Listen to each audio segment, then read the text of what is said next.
D2DNY, Real World HVAC Simplified. And now in this video, I'm going to be showing you how to connect your high level float of your condensate drain pump. Also, how to wire up and connect your wet switch. And I'm also going to explain the reason for these two things, or the reason for the wet switch and the reason for connecting the high level float and how it works. So stay tuned for that. If you're not subscribed, please do so right now, and smash that bell icon so when I upload videos like these, you get them right away. So I've recently did this install. I'm gonna have another video regarding this as well, coming later. Just a quick video on how to wire up this high float, high water level float in this leak detection. So basically, the high level float is a 3-position switch, or the float is attached to a 3-position switch, which is common, normally open, and normally closed. And typically, out of the box, the switch is normally closed. So, see, I got my wires on it. It's block wires coming out, 2 wires. So it's out of the box. Out of the box, you have common and normally closed. If you have an application where you need a normally open switch, which means it's going to be closed whenever the pump is filled, or whenever, if the pump failed, or if the power, someone unplugged it for us, for example, then you want that contacts to close whenever the eye level on the pump is activated. Then you got to remove these 2 screws. There's one right here, another one on the other side. Just remove those, lift the cover off. As a matter of fact, I'm gonna do that right now. What the hell, I'm gonna do it.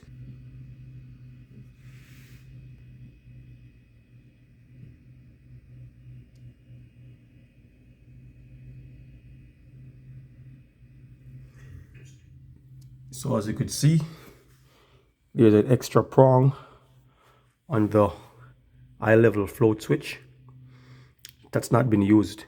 That prong is the normally open prong. So if you have a situation where you need, whenever if the pump has failed for whatever reason, or failed to turn on, but let's just say someone unplugged it, or there's no power in the outlet, and in that case, whenever that situation happens, you want to have a closed contacts. You just got to switch one of these. I think it's the middle one, right? Or you can just test it with your meter. I think it's the middle one though. That's the normally closed contact, and then this one is normally open. So one of these 2 that's been used right now, one is common and one is normally closed. The 2 that's the wires on right now. All right, so that's pretty much that. Over here you have the pump float. So once the level goes up, that's it. That's how that works. Now, if the pump doesn't go on, when this one activates first, this one, if it doesn't go on, and then the level gets too high, then this one here will go up. You can hear it, and that will activate your alarm, or you can use that to. A perfect example. If you want to use this, this switch to activate, say a RAM alarm, or give some type of alert, then you're going to want to have it more than likely opened normally, and whenever the level of the pump goes up too high, it's going to close and give you alert. But in my case, if the level goes too high, in my case, I'm going to use that to break power to the thermostat, so the system doesn't work. That's pretty much that. So again, You can just switch activating. And this one here, this is going to activate last in an emergency situation, emergency when the pump is failed. All right, so let's go into wired. I got my wires connected here already. And all I'm going to do with this wire here, I'm simply going to break my 24 volts, go into my thermostat, which is R right here.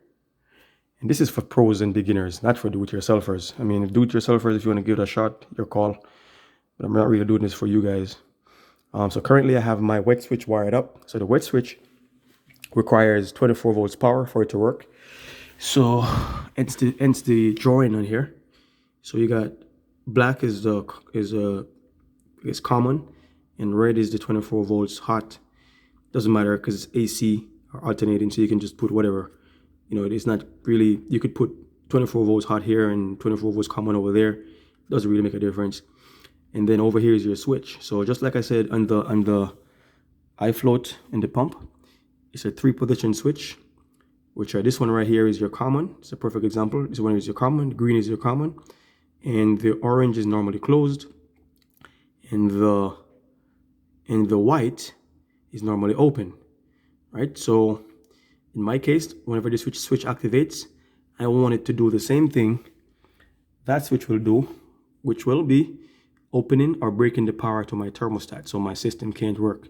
So I'll be using the green and the orange, which is normally closed, and it's going to be opened whenever the switch becomes active. And we're going to test it. All right. But because I'm using 2 switches, I'm going to have to wire them in series.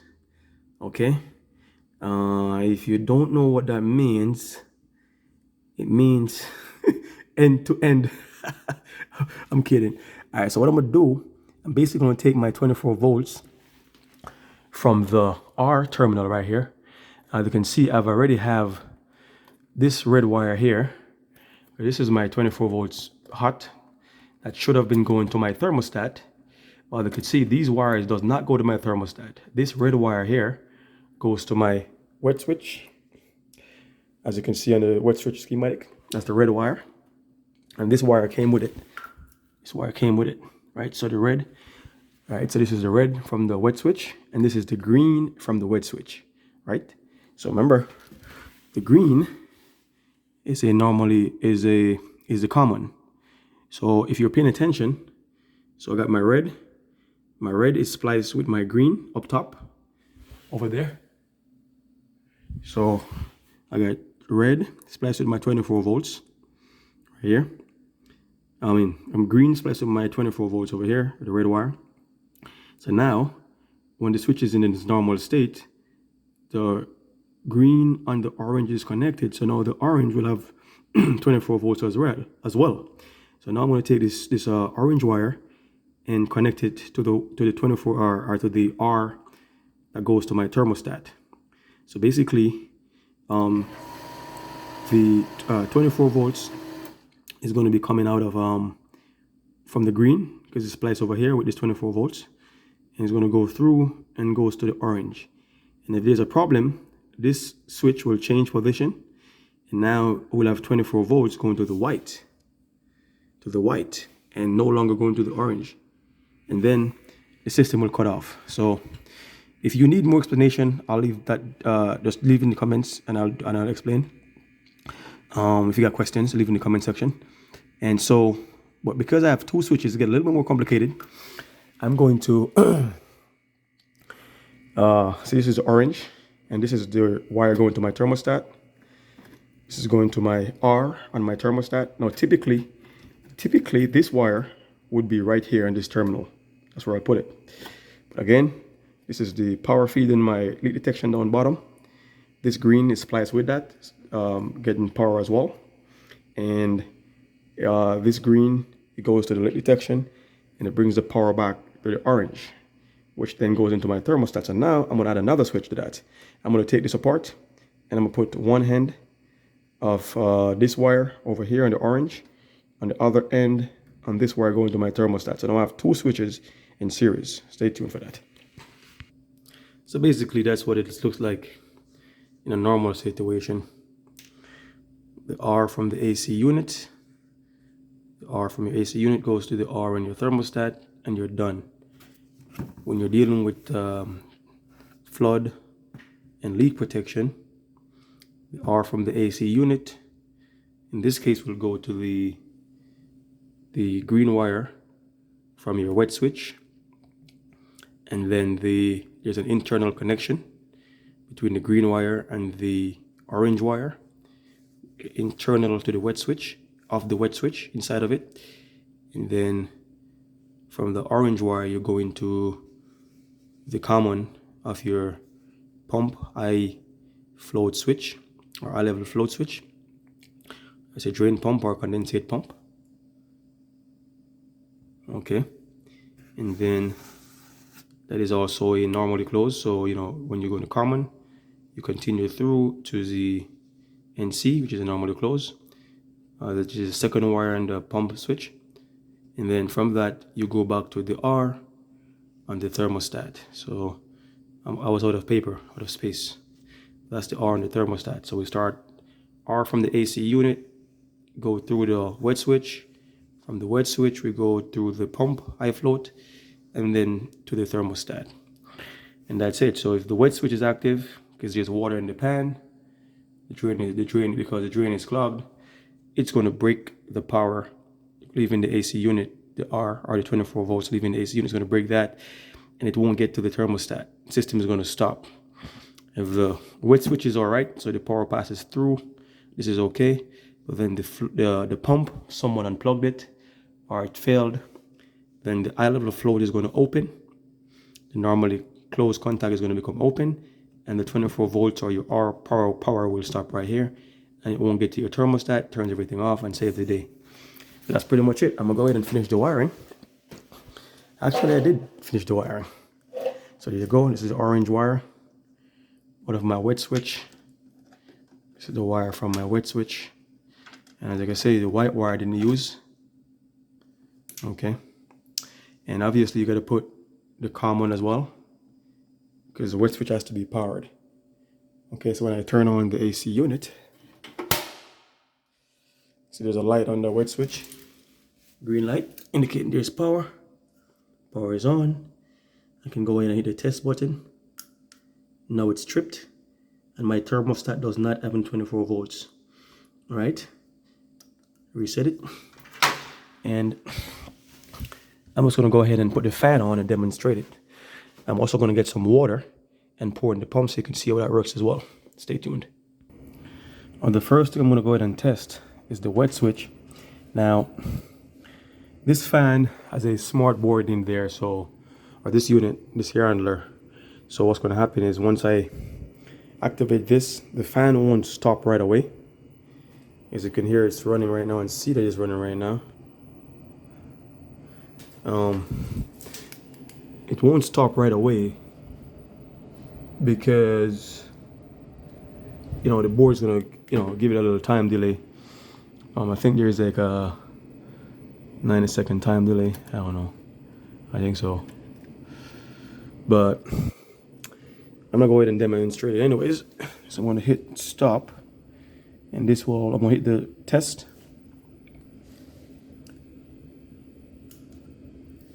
And like I said, the fan won't stop right away. Actually, it did. How about that? Stopped. Stopped right away. Slowing down. Okay. There you go. So basically, by tripping that switch, the 24 volts to the thermostat has been broken. And I think this thermostat may show something. Let's see. I don't know. I'm gonna see. It said disconnect, Wi-Fi disconnect. Usually it happens whenever, because there's batteries in there. Okay, so let me go ahead now and reset that. Reset it. Okay. And then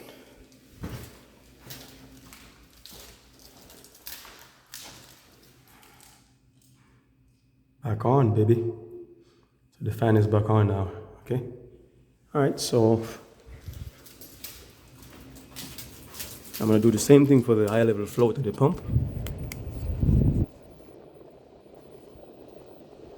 As you can see, it's back on. All right, so I'm going to pour some. So I have the pump unplugged.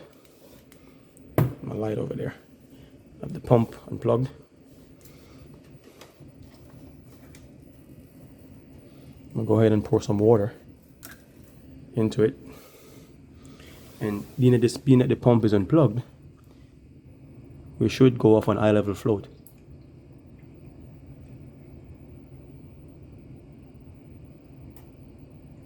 One, two.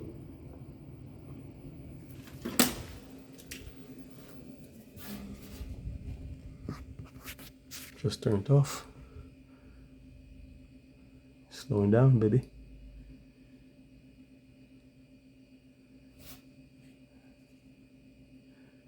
Alright.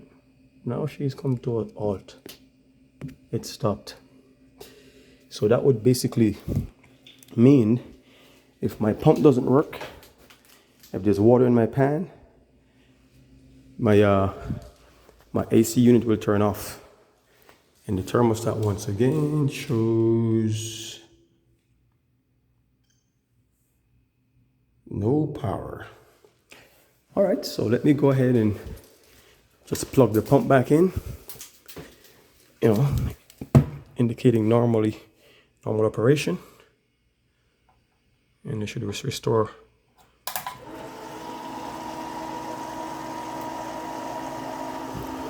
And this should start right back up. Once that is done, it should start back up. Oh, there you go. So again, if you like this video, give it a thumbs up. If you hadn't subscribed, subscribe. So I'm gonna do another video regarding this. Here's a service call on this unit here. I'm gonna do another video on that. It wasn't regarding what I just did here. It was something else. So stay tuned for that. It's gonna be coming next. This unit here, a little extra in this. This house is 2,250 usable square feet.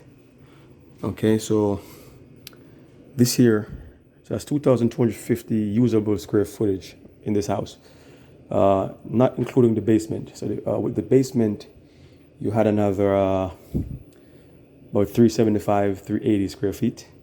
And this was the unit that was cooling this entire 2,250 square feet. And this is a 2.5 ton, so it was grossly undersized. So what I end up doing is putting a 5 ton or 60,000 BTUs cooling unit, and coupled with a 120,000 BTUs, 96% efficiency furnace up in attic to take care of the upstairs. And then I just use this to do the downstairs. In the basement, it's almost twice the size needed. Actually, it is more than twice the size needed for the basement. However, I wasn't going to throw it out. I had to make use of it. So it's here now. So anyways, if you like this video, give it a thumbs up. If you hadn't subscribed, subscribe. I do upload videos on a weekly basis.